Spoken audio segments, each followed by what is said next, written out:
It is now exactly a year, of course, since the Barbados Labour Party government was elected to office with overwhelming and massive support of the people of Barbados. And in this constituency, of course, we got 84% of the votes cast, a tremendous mandate.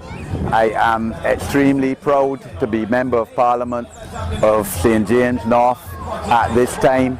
You know, the strength of someone and their capacity is shown in times when they're not normal, hard. These are the hardest times Barbados has had, certainly when we confronted them a year ago. And the Barbados Labour Party, led admirably by the Honourable Mayor Motley, we've stayed the course. We have done our best. We've been working 18-hour days, and we will get there. But we have to be patient. You know, Rome wasn't built in a day. But after a year, we are proud of what we have achieved. In the Ministry of Home Affairs, certainly we are happy to report that we are trying to and succeeding to a large extent in facilitating ease of travel into Barbados, the process of coming into Barbados with the installation of 16 kiosks, another 32 about to be installed there in Barbados, and they should be installed and working efficiently by the end of next month. This will vastly reduce the time frame by which people come into Barbados, both citizens of Barbados and those who are permanent residents as well, CARICOM nationals, and those who from outside of CARICOM will be processed by immigration at the airport and then ultimately by customs. It will also result in the eventual removal of the ED cards that you presently have to fill out. I myself traveled twice within the last month and would have used the kiosks, of course, and did not have to use the ED cards as a citizen of Barbados because the information is in there. But we still have some work to do in tightening up of the process. We would have passed the advanced passenger information to enhance the security of Barbados. We passed the legislation allowing for greater input of security so that we will know basically the record of everyone who is traveling to Barbados, and that information has to be given, of course, at least 40 minutes before a plane takes off to come to Barbados. The Immigration Department has moved into new headquarters, and those headquarters are, of course, much better than where they were previously. You would recall that in the last days of the Democratic Labour Party administration, there was a lot of disruption and trade union activity on the place where the Immigration Department was located, the conditions of it. Immigration Department is now also opening on Saturday mornings to facilitate more customers and serve more people. In terms of juvenile justice, the Cabinet of Barbados just Thursday would have approved the Child Justice Act.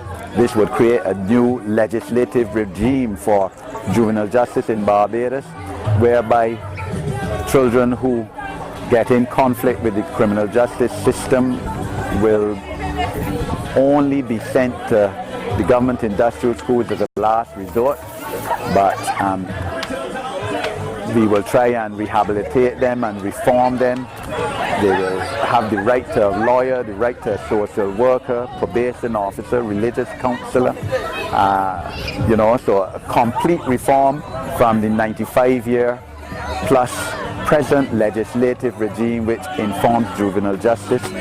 We are actively looking at reforming the Prisons Act, the Probation of Offenders Act, to bring in more restorative justice, to expand community sentencing, to bring in situations where the perpetrator of a crime would have to compensate the victim or the victim's family, where the crime may not be a major crime, you know, and would also have to serve the community. All of that we're doing. We're reforming the Immigration Act. That would soon be before Cabinet. You would have heard the Prime Minister announce that one of the areas that we will look at is expanding the eligibility of citizens for Barbados to grandchildren of someone who is a citizen of Barbados, because we recognize that the population of Barbados has to increase. Our population is too small for where we want to go and for the standard of living that we want to achieve. In terms, of course,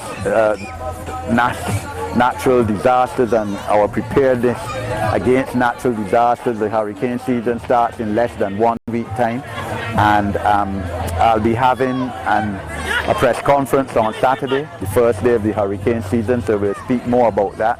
But certainly we are now better prepared for a natural disaster than we were a year ago in terms of cleaning up Barbados, the gullies, refurbishing the schools, the hurricane shelters, installing water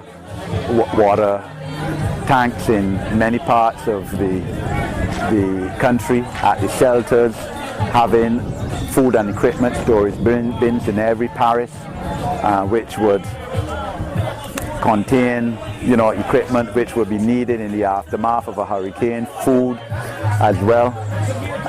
In terms of the post office, we have a study that has just commenced looking at reform of our postal system, modernizing it, bringing it into the third decade of the 21st century. Prisons is more secure in terms of added capacity for generators which hadn't been working, electrical generator and water storage, and these were not working for the last couple of years of the Democratic Labour Party term of office.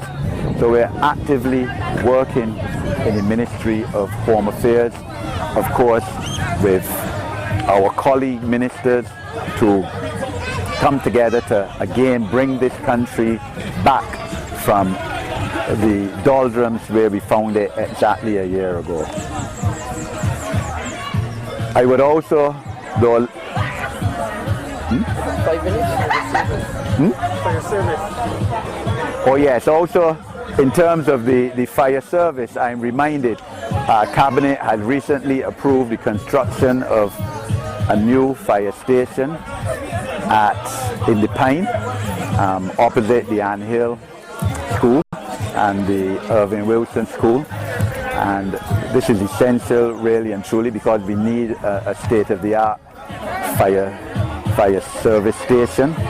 And the intention ultimately would be to close down the fire station in Corbin Street, which we have also repaired to some extent, but our view is we need more open spaces in Bridgetown, and that ultimately we need that space and the old National Insurance building that again has been closed down for years as an open space for the benefit of the people of Barbados and visitors to our country.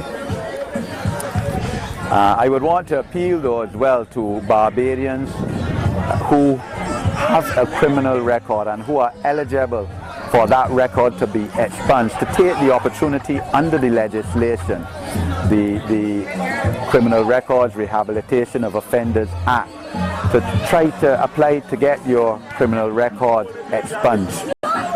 Persons who served who were sentenced to a non-custodial sentence are eligible to have their record expunged after 1 year of that sentence.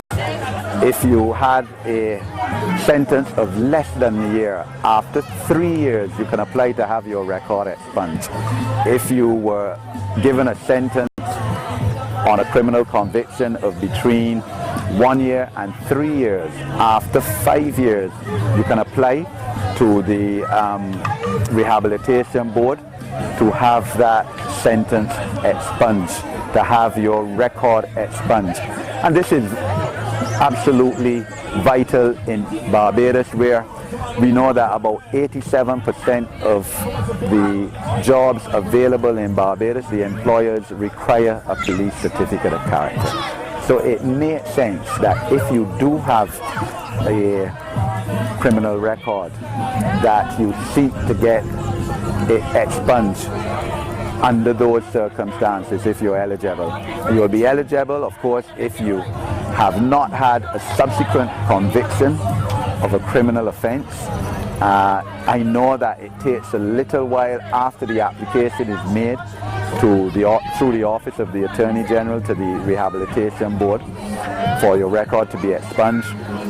Could take 2 years for it to happen, maybe sometimes more. We have to look at speeding up that process, but one of the reasons would be that the board also has the statutory duty to look to see about your behavior since you served the sentence, and therefore that's one of the reasons why it perhaps takes a little too long. But it is something that we need more of our citizens who have at some time in their past found themselves in conflict with the criminal justice system to take advantage of. In other words, you know, a lot of fellows who may have been in possession of illegal substance, you know, and who might have received a 6 months in prison because of it, or even a non-custodial sentence, a fine, can have their record expunged and cleared because, you know, this